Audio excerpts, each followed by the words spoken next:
It was the story that set the internet on fire. Headlines raged across social media. Canada, under assault from a new 35% US tariff, had just cut off its potato supply to America. The narrative was perfect. A defiant prime minister, a furious president, and a new billion-dollar trade deal with Asia that left the US in the dust. It was a story of masterful revenge that millions of people believed. But what if the biggest casualty in this food fight wasn't a potato, but the truth? For generations, the US-Canada trade relationship was a model of quiet success, built on a foundation of deep integration. Nowhere was this more true than in agriculture. It was a multi-billion-dollar partnership so smooth it was practically invisible to the average consumer. Canadian potatoes from Prince Edward Island and New Brunswick were a staple on American dinner plates, while US produce filled Canadian grocery shelves year-round. It wasn't just a trade deal, it was a single, continental food system, a bedrock of stability and predictability. But this foundation of trust began to erode under the constant pressure of America First nationalism. The Trump administration reframed this partnership not as a shared success, but as a series of bad deals that had victimized the United States. The language of cooperation was replaced by the language of confrontation. Real, bitter trade disputes erupted over everything from dairy to lumber, creating an atmosphere of deep mistrust and anxiety on both sides of the border.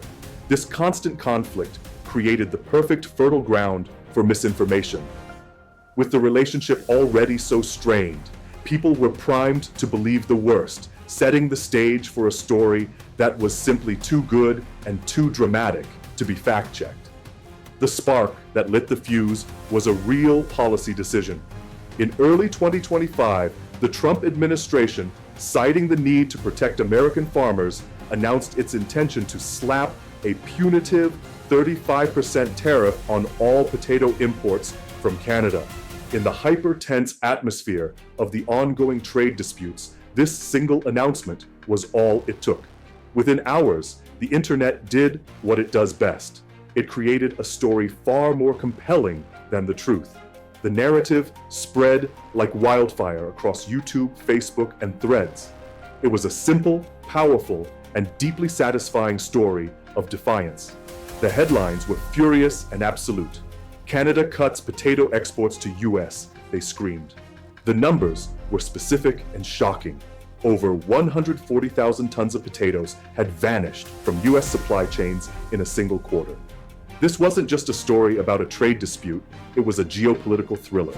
In this version of events, Prime Minister Mark Carney wasn't just a victim, he was a master strategist. He hadn't just retaliated, he had brilliantly outmaneuvered a superpower.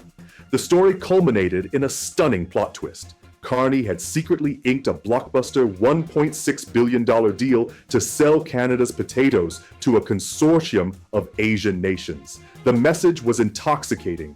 While a furious President Trump was left fuming over empty grocery shelves, a calm and collected Canada had pivoted, securing its economic future and leaving the United States to deal with the consequences of its own aggression. For millions of people on both sides of the border, exhausted by years of trade battles, this story wasn't just believable, it was what they wanted to believe. But behind the viral rage and the triumphant headlines, a very different story was unfolding, one based on shipping manifests and seasonal data, not social media speculation. The Canadian government, watching this narrative explode online, began to push back with a simple but powerful weapon: the facts. So, did Canada actually halt potato exports to the United States? The answer, according to official data from Agriculture and Agri-Food Canada, is an unequivocal no. The supply tap was never turned off. Were 140,000 tons of potatoes really missing? The numbers tell a much less dramatic tale. In the quarter from April to June 2025, Canadian potato exports to the US did fall from approximately 512,000 tons to 427,000 tons. That's a drop of about 17%, a significant number, but nowhere near a complete cutoff. And critically, Agricultural economists were quick to point out that this decline was well within the normal range for seasonal fluctuations between planting and harvesting seasons. It was a data point, not a declaration of war. And what about that blockbuster $1.6 billion deal with Asia, the masterstroke of the entire story? According to Canadian officials, it simply doesn't exist. Canada has, in fact, been in long-running trade negotiations with the ASEAN bloc and Indonesia since 2021 as part of a broader, years-long strategy to diversify its markets. But no agreement has been signed, and no official dollar value has ever been announced. The viral story had taken a grain of truth, ongoing trade talks, and spun it into a sensational and entirely fictional conclusion. This leaves us in a deeply uncomfortable new reality. The actual trade dispute over potatoes, while serious for those involved, has been completely overshadowed by the fictional version. The real stalemate isn't between the US and Canadian governments. It's between reality and the powerful, emotionally satisfying narratives that now dominate our information landscape. The potato war story was so effective because it tapped into a deep well of frustration and provided a simple story with a clear hero and villain. It demonstrates how, in an era of heightened geopolitical tension, disinformation can become a potent force, capable of shaping public perception far more effectively than any government press release or data sheet. The central dilemma is no longer just about tariffs. It's about whether the truth can still compete. Even though the story of a potato embargo was a fabrication, the 35% US tariff is very real, and for the farmers of Prince Edward Island, it represents a direct threat to their way of life. For generations, the PEI potato industry has been built on a single dominant fact: the ravenous appetite of the American market just a few hundred miles to the south. Their entire business model, from the varieties they plant to the supply chains they use, is optimized for that partnership. The 35% tariff shatters that predictability. For a family farm that operates on thin margins, a 35% tax on their main product is not a nuisance. It's a potential death sentence. It makes their potatoes drastically more expensive than those from Idaho or Maine, pricing them out of the very market their ancestors helped build. The cost is measured in crippling uncertainty. How many potatoes should they plant next season if their biggest customer might suddenly find them unaffordable? Can they afford to invest in new equipment? Will they be able to pass the farm on to their children? And the viral misinformation only makes it worse. An American buyer, seeing the fake headlines, might get nervous and start looking for a more reliable domestic supplier, turning a fictional supply crisis into a real-world loss of business. The true cost of this trade war isn't a dramatic, overnight cutoff.